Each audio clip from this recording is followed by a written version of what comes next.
the feeling like they're going to die anyway, so you better enjoy life. The two meet, and of course, sparks fly, not the good kind. And in a stunning turn of events, the carefully polished image of actress Bria Langford begins to crumble as secret footage, allegations of workplace misconduct, and suspiciously altered documents emerge during a federal hearing. What was meant to be a routine procedural meeting instantly spirals out of control. Bria's attorney abruptly resigns and allegedly leaks a sworn statement, while her husband quietly cooperates with investigators. Suddenly, whispers of perjury, obstruction, and a complete career meltdown hang over her like a storm cloud. That chaos erupts during what should have been a simple Rule 26F conference in May 2025, a meeting where lawyers typically sip water, review timelines, and keep disagreements confined to polite emails. But with Bria involved, the ordinary becomes extraordinary. A courtroom notorious for its calm is transformed into a spectacle none of the attendees could have imagined. As the hearing proceeds, a previously confidential file is introduced containing footage that leaves the courtroom in stunned silence. The moment it plays, Judge Carter Lennox, a man known for surviving decades of legal absurdities, stands up, collects his notes, and walks out without waiting for a recess. Witnesses claim he muttered, "This isn't entertainment media. This is federal court," before disappearing down the hallway, likely questioning how a simple scheduling conference turned into a full-scale disaster. The tension only grows as voices clash across the room, questions are dismissed, recollections are challenged, and blame ricochets between parties. What began as an ordinary procedural check-in has now exploded into a federal scandal. The kind that spirals faster than Bria can post a perfectly curated, unbothered photo on social media. With hidden evidence emerging and key players turning unexpectedly cooperative, the case accelerates toward consequences that could reshape her entire public and professional future. So what did the cursed footage actually show? Actress Bria Langford secretly meeting with director Julian Barron behind closed doors, the same man she had sworn under oath she hadn't seen or contacted in 6 months. The same Julian who had recently become a key witness in the spiraling federal case. The moment that tape flickered across the courtroom screens, you could feel the oxygen evaporate. While Bria was probably somewhere in her head, drafting the outline for her next carefully worded damage control post, her star attorney, Marcus Gale, sat frozen in disbelief. He had vouched for her, defended her, and practically set himself on fire trying to keep her image intact. And now he was watching the one thing no lawyer wants to see, his entire defense crumble in real time. Within hours, he wasn't Team Bria anymore. He flipped faster than a reality show contestant realizing alliances don't matter when elimination is coming. But let's rewind, because the footage didn't just show Bria and Julian. A third man appeared, strolling in with a briefcase and a stack of files like he'd wandered off the set of a legal thriller. Court insiders later claimed he was likely an unregistered freelance associate tied to Bria's PR machine. No license, no authority, just floating into a sensitive meeting like he belonged there. And the kicker, Julian himself confirmed the meeting on the stand. No attorneys, no court approval, no authorization of any kind. Just Bria playing attorney, strategist, and PR puppeteer simultaneously. Prosecutors didn't hesitate. They called it what it was: witness tampering. A federal crime that doesn't disappear because you show up in designer heels. That's the kind of charge that comes with orange jumpsuits, not red carpets. So what did the judge do? Ordered a full forensic dive into every corner of Bria's digital life, calls, texts, deleted messages, drafts, voicemail, everything she thought she'd erased. If she so much as breathed near her phone in the last year, investigators now had access to it. Meanwhile, Marcus Galtha, poor man, was having the professional equivalent of an existential crisis. One moment he believed he was defending someone wrongfully accused. The next he realized he'd been fed a script full of half-truths and doctored timelines. He didn't even wait for the hearing to end. He packed up his briefcase, walked out mid-session, and vanished from the defense team without a backward glance. Then came his affidavit, less a resignation letter. He claimed Bria and her PR team had misled him, pressured him to present altered documents, and urged him to bypass standard procedure. He even admitted submitting a memo insisting Bria had zero contact with Julian. Just 48 hours before the footage proved exactly the opposite. The judge's clerk reportedly turned pale reading it. His concluding line: "I cannot ethically represent a client who weaponizes the truth." Not a mic drop, an airstrike. And that's the contradiction at the heart of all this. Bria Langford, the actress long branded as the sweet, relatable girl next door, posting cupcakes, quoting poetry, selling an image of wholesome charm, was now painted as someone running shadow meetings, misleading her own legal team, and spiraling into a web of deception worthy of a crime drama. This isn't gossip. This is chaos, federal case level chaos. And then there was Reed Lawson. You'd expect him to be standing by his wife, right? Wrong.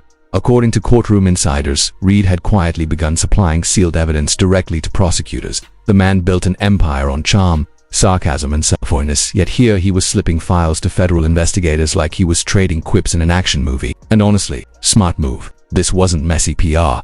This was career annihilation territory. Who else would even have access to Bria Langford's private schedules, her team's internal memos, or strategy documents from her PR machine? Not randomicity. This was someone inside the storm suddenly deciding, I'm not going down with this ship. Reed had everything to lose: his brand deals, his wholesome funny guy persona, his multi-million-dollar ventures. Not even his artisan gin company could save him from fallout if he stayed attached to Bria's disaster. And if you thought Bria's unraveling couldn't get more chaotic after the secret meeting footage, welcome to Preserve Valley, the supposedly wholesome lifestyle brand she once bragged about building from passion and authenticity. Turns out it was more horror film than Home magazine, just with better lighting. The real explosion came from a former Preserve Valley employee's testimony, not a workplace mishap. Not even close. This was described as a full-on workplace meltdown. The year 2015. The location, Aspen. The vibe, aggressively not the cozy retreat from Bria's curated social media aesthetic. According to the witness, during a tense argument about marketing deadlines, Bria, the same woman known publicly for whispery baking videos and inspirational quotes, grabbed a full glass of wine and hurled it across the room.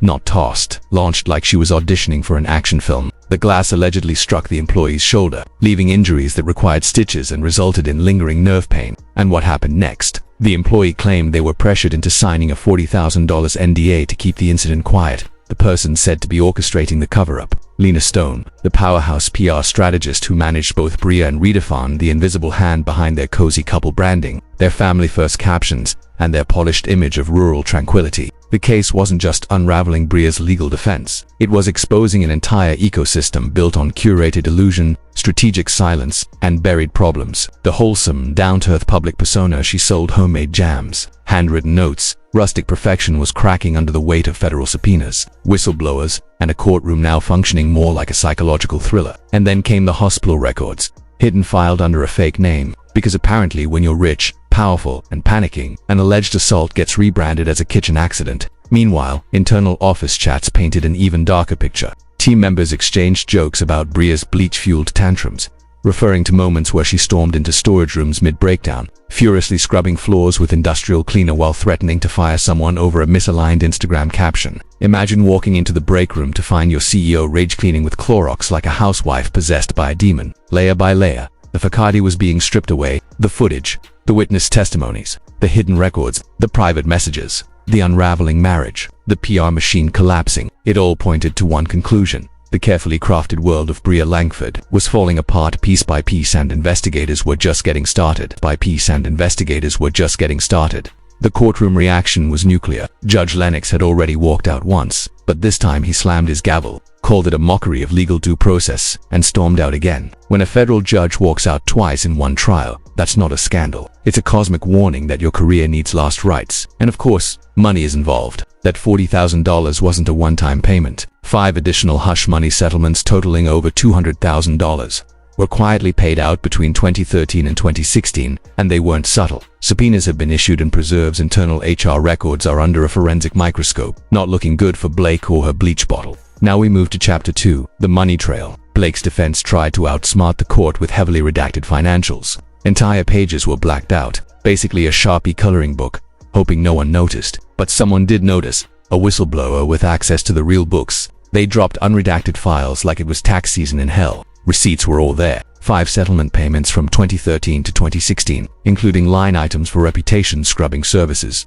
ghost-written apology letters, and pre-approved social media content designed to save face. In other words, a budget for legally erasing bad behavior while pretending the brand stood for anything other than emotional trauma. And here's where it gets juicy. One leaked message read, "I told Ryan I'm not going down for this." Suddenly, speculation exploded that Ryan Reynolds, the husband, Deadpool, Mr. Aviation Gin himself, might be the leak. Apparently, even he had had enough of Blake's antics and was strategically protecting his brand. Can you blame him? While he's hosting tech summits and selling budget sell plans, Blake's out there throwing wine like confetti and running a pyramid scheme of ND. If my brand was worth hundreds of millions, I'd leak documents, too, slowly, strategically, through a VPN. And then comes the Taylor Swift twist, because, of course, Blake dragged Taylor into this chaos. Leaked texts show Blake begging Taylor to publicly defend her, to portray Blake as the clueless CEO, unaware that her empire was built on bleach fumes and intimidation. But Taylor said no. Respectfully, she refused, explaining it wouldn't be fair to the victims because their stories needed to be heard, not rewritten to protect a celebrity image. Blake's reach, it seems, extends even into pop stardom, and yet her influence hits a hard wall when morality stands in the way. The combination of hidden records, whistleblower revelations, and high-profile rejections paints a picture of a brand unraveling faster than Blake could stage a photo op. Every misstep, every secret payment, every failed PR stunt now fuels a courtroom spectacle no influencer playbook could contain. This is not a PR problem. It's a federal unraveling, one document and text at a time. Unlike some in this courtroom, Taylor Swift has basic morals and a brain. Blake's response: she snapped. Leaked texts now officially court admissible. Show Blake writing: after a decade, you owe me. I defended you in rooms that would have buried you. Just like that, she lost the Swift. Within hours, Twitter became a battleground. And let's be honest, if you're feuding with Taylor Swift during a federal trial, you've already lost legally, emotionally, spiritually. The kicker: the texts were leaked not by an intern, but by a former marketing executive on Blake's own PR team. Now subpoenaed. Nothing screams losing control of your own narrative quite like employees turning state's witness. Even Judge Carter Lennox commented on the situation, bluntly describing Bria Langford's private messages as borderline witness coercion. In judicial language, that's basically saying, prepare for another criminal charge. And all of this is unfolding while Bria is already facing accusations of perjury, evidence tampering, and maintaining a $24,000 hush fund on the side. At this point, Bria isn't simply attending hearings, she's watching a live autopsy of her entire public persona. Piece by piece, the polished image she built is being dissected by prosecutors, former staff, and digital trails she thought were deleted. The only things left standing are bleach stains, broken wine glasses, and the simmering fury of the people she once stepped on to protect her brand. There is no PR strategy powerful enough to reverse this level of implosion.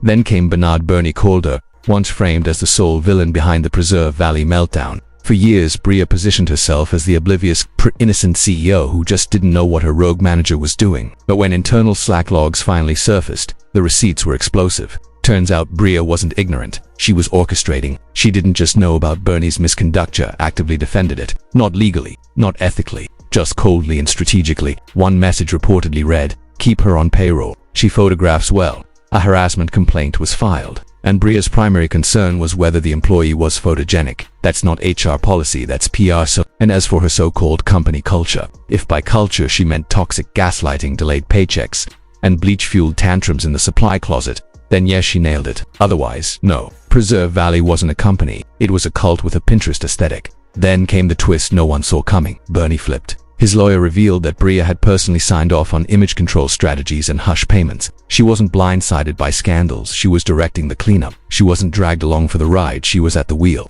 steering the crisis while blaming everyone else for the crash. Behind the scenes, while Bernie was being branded the sole predator and public scapegoat, Bria had allegedly approved silence contracts, authorized payouts, and drafted apology templates before some victims even had time to file official complaints. She wasn't feigning ignorance, she was running the playbook.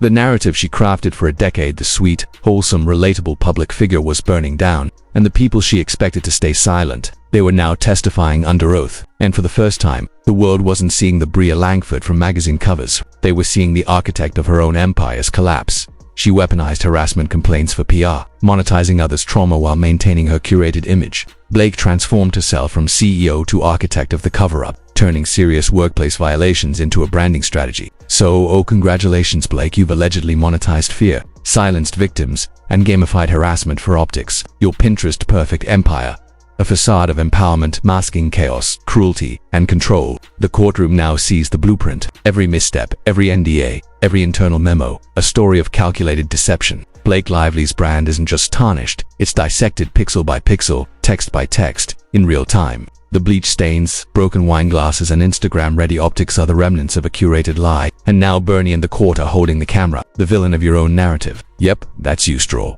Blake Lively turned her company into a lawsuit factory, and now even her own allies are ratting her out. Enter Victoria Chen, Blake's new crisis lawyer, who strutted into the courtroom like she was carrying a fire extinguisher for a building already reduced to ash. Her first move, not a fight, not a rebuttal. She walked up to the judge and requested partial immunity. Partial, not full. Even Blake knows she's guilty of something. She just wants to pick which pieces of accountability to face. Chen argued that Blake had been emotionally manipulated, pressured by external forces, and wait for it, influenced by PR interference. Translation, Your Honor, my client is too fragile to handle accountability, but savvy enough to run a blackmail empire from her kitchen island. The court wasn't having it. Then came the secret dinner leak. Documents revealed that Blake, her former lawyer, Matt Gabriel, and her PR team had held a strategy dinner just 4 days before her sworn deposition. No official record, no witnesses, just bad intentions and probably overpriced sushi. Blake's defense tried to spin it as innocent, but anonymous paralegals leaked emails that obliterated that lie. The leaked emails were the final blow. They showed Marcus Gale's name stamped onto doctored documents claiming Bria Langford had never contacted Julian Barron. A lie obliterated the moment the surveillance footage hit the courtroom monitors. Her legal credibility wasn't just cracking, it was collapsing faster than a gluten-free gingerbread house in a rainstorm. But here's the twist. Multiple insiders claimed the leaks came from inside Bria's own home. A court clerk even confirmed that the only person with access to that many internal records was someone extremely close to her. All eyes pointed to Reed Lawson, the charming, razor-witted actor-husband who had quietly begun staging his exit from Bria's crumbling empire. Reed didn't wait for the ship to sink. He saw the water rising, grabbed the nearest lifeboat, and whispered, "Not today." Bria thought she controlled every narrative, but Reed, he was playing chess while she was still gluing glitter to Pinterest mood boards. And then came the finale. The courtroom now stood atop a mountain of lies, doctored timelines, panicked Slack messages, and whistleblower statements so extensive they made historical scandals look like minor office squabbles. What began as a basic defamation case had mutated into something monstrous with potential charges of perjury, obstruction, workplace harassment, financial misconduct, and evidence manipulation, all being examined by federal attorneys. Bria's Hollywood perfect brand wasn't just cracking, it was imploding. Fans vanished. Press outlets went silent. Her once loyal allies, influencers, actors, collaborators were sprinting away like this was a crossover event she absolutely was not invited to. Even lifestyle blogs that once worshipped her pastel-coated aesthetic had quietly stopped covering her. Bria wasn't a trend anymore. She wasn't even a headline. She was radioactive. And then there was the holy trinity of destruction. Marcus Gale's brutal affidavit, Bernie Calder's flipped testimony, and the $24,000 hush fund that wouldn't stay buried. Together, they triggered a grand jury inquiry. Prosecutors were rumored to be assembling a lineup of charges, sharp enough to slice straight through the glossy facade she'd curated for years. Meanwhile, Bria was still posting throwback pictures like she was living in a parallel universe, smiling selfies, edited sunsets, captions about gratitude, as if the world wasn't watching investigators dissect her digital footprint in real time. Girl, this isn't a vibe. This is a warrant in slow motion. One court reporter put it perfectly. Reed's playing chess, Bria's still playing dress-up, because at this point, the only thing left standing are her outfits. The brand is burned, the career is scorched, the empire reduced to ash. No pastel filter, no curated photo dump, no staged paparazzi moment can save her now. And if you think